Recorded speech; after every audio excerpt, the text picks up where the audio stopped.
మీరు ఎప్పుడైనా ఒకటి గుర్తుంచుకోండి, ఏది ఉన్నా లేకపోయినా మన దృష్టి మాత్రం ఎవరి మీద ఉండాలా? దేవుని మీద ఉండాలా.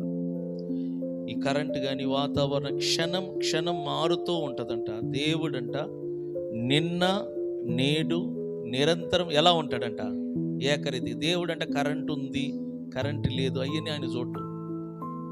వర్షం పడుతుంది, బురద, ఇవన్నీ దేవుడు చూడ్డు, మనం చూస్తాం. బైబిల్ మనకేం చెప్తుంది? మీరు దేవుని పోలి నడుచుకున్నాడు. అంటే మనం దేవుళ్ళలాగా నడవటానికే పిలవబడ్డాం.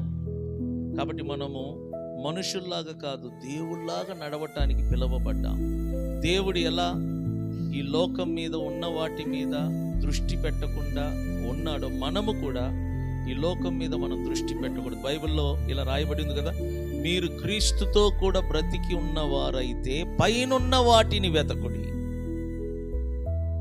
పైనున్న వాటిని వెతకుడి. అక్కడ క్రీస్తు దేవుని కుడిపార్శ్వమున ఆసీనుడై ఉన్నాడు. మీరు క్రీస్తుతో కూడా బ్రతికి ఉన్నవారైతే మాత్రం ఎక్కడ వాటిని వెతకాలి మనం?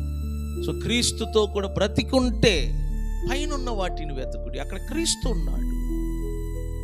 క్రీస్తున్న లోకం ఎప్పుడు ప్రకాశిస్తూ ఉంటుంది.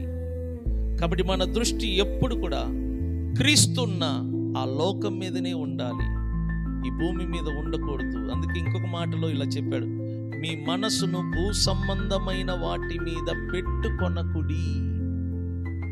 ఎందుకంటే ఈ భూ సంబంధమైన వాటి మీద మనం మనసు పెట్టుకోకూడదని దేవుని వాక్యం ఎందుకు చెప్తుందంటే, ఈ భూమిలో ఉన్నది ఏది కూడా టెంపరరీ, ఎక్కువ కాలం నిలిచి ఉండదు, సదాకాలం నిలిచి ఉండదు. ఏది నమ్మిన క్షణంలో మారుతూ ఉంటాయి.